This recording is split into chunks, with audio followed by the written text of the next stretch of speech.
ನಮಸ್ಕಾರ ಸ್ನೇಹಿತರೆ, welcome to ಮಾನ್ಯ ಅಗ್ರೋ ಫಾರ್ಮ್. ಇವತ್ತು ಬೆಳಗ್ಗೆ ನಮ್ಮ ತೋಟಕ್ಕೆ ಬಂದಿದ್ದೀನಿ.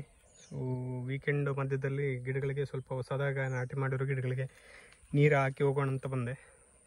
ಸೊ ಹಾಗೆ ಇದೊಂದು ವಿಡಿಯೋ ಮಾಡ್ತಿದ್ದೀನಿ. ನಮ್ಮ ತೋಟದಲ್ಲಿ ಈಗಾಗಲೇ ತುಂಬ ವಿಡಿಯೋದಲ್ಲಿ ನೋಡಬರುವುದು ಮಾವಿನ ಗಿಡಗಳಿದೆ. ಸುಮಾರು ಒಂದು 80 ಮಾವಿನ ಗಿಡಗಳಿದೆ. ಈ ಸಾರಿ ಒಂದು 80% ಗಿಡಗಳು ತುಂಬ ಚೆನ್ನಾಗಿ ಫಸಲು ಬಂದಿದೆ. ನೋಡಿ, ಇದು ಒಂದು ಗಿಡ, ಇದಕ್ಕೂ ಸುಮಾರು ಒಂದು 4 ವರ್ಷದ ಗಿಡ ಇದು. ಸೊ ಒಳ್ಳೆ ಫಸಲೇ ಬಂದಿದೆ ನೋಡ್ಬೋದು. ಇದು ಬಂದು ಬೈಗನ್ಪಲ್ಲಿ ವೆರೈಟಿ. ಬೈಗನ್ಪಲ್ಲಿ, ಬಾದಾಮು ಮತ್ತು ತೋತಾಪುರಿ ಮತ್ತು ಅಲ್ಫೆನ್ಸು ಅಂತ ಹೇಳ್ತಾರೆ, ಅದು 4 ವೆರೈಟಿ ಗಿಡಗಳಿದೆ.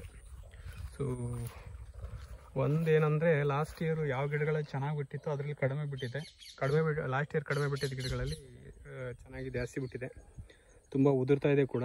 ಸೊ ನಮ್ಮದು ಕಂಪ್ಲೀಟ್ ಆರ್ಗ್ಯಾನಿಕ್ ಆಗಿರೋದ್ರಿಂದ ನಾವೇನು ಕೆಮಿಕಲ್ಸು ಅದು ಏನು ಯೂಸ್ ಮಾಡಲ್ಲ, ನೋಡ್ಬೋದು. ಹಿಂಗೆ ನೋಡೋಣ, ಇದು ಗಿಡಗಳಲ್ಲಿ ತೋರಿಸ್ತೀನಿ ನೋಡಿ. ಈ ಗಿಡದಲ್ಲಿ ಲಾಸ್ಟ್ ಇಯರ್ ಸಿಕ್ಕಾಪಟ್ಟೆ ಫಸಲು ಬಿಟ್ಟಿತ್ತು. ಸೊ ಎಲ್ಲ ರೆಂಬೆ ಕೊಂಬೆಗಳೆಲ್ಲ ಕೆಳಗಡೆ ಬಗ್ಬಿಟ್ಟಿತ್ತು. ಆದರೆ ಈ ಸಾರಿ ತುಂಬ ಕಡಿಮೆ ಬಿಟ್ಟಿದೆ.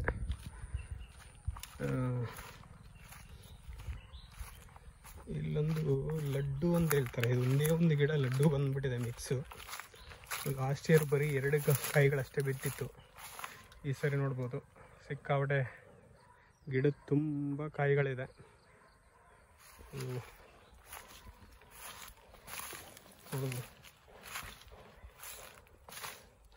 ಇದು ಲಡ್ಡು ಅಂತ ಹೇಳ್ತಾರೆ. ನಮ್ಮ ಕಡೆ ತುಂಬ ಚಿಕ್ಕದಿರುತ್ತೆ, ಒಂದು ಆ್ಯಪಲ್ ಸೈಜು ಆ ಥರ ಬರುತ್ತೆ, ಆ್ಯಪಲ್ ಶೇಪಲ್ಲೇ ಬರುತ್ತೆ ನೋಡಿ.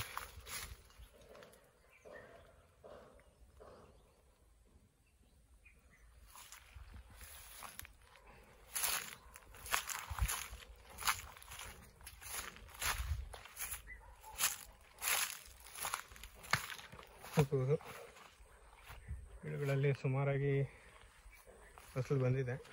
ಇದು ಬೈಗನ್ಪಲ್ಲಿ ಸುಮಾರು ಒಂದು 200-250 ಗ್ರಾಮ್ ಅಂತ ಅಷ್ಟು ಬೆಳೆದಿದೆಲ್ಲ.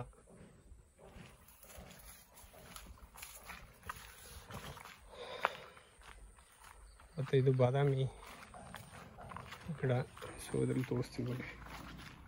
ಇದು ಬಾದಾಮಿ, ಇದರಲ್ಲಿ ಒಂದು ಸುಮಾರಾಗಿ ಕಾಯಿಗಳು ಬಿಟ್ಟಿದೆ.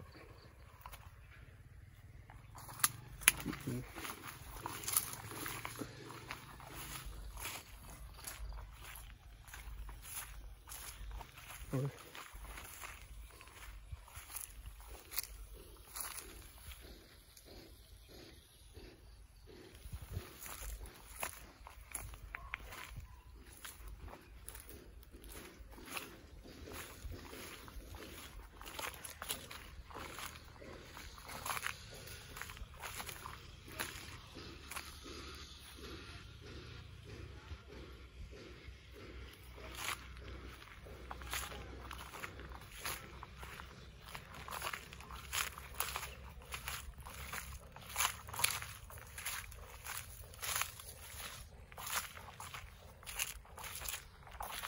ಈ ಗಿಡದಲ್ಲಿ ತುಂಬ ಅದ್ಭುತವಾಗಿ ಬಿಟ್ಟಿದೆ.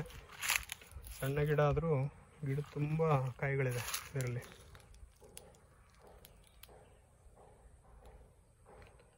ಈ ವಿಡಿಯೋ ನಿಮ್ಗೆ ಇಷ್ಟ ಆಗಿದರೆ ಲೈಕ್ ಮಾಡಿ, ಕಾಮೆಂಟ್ ಮಾಡಿ, ಶೇರ್ ಮಾಡಿ. Thank you.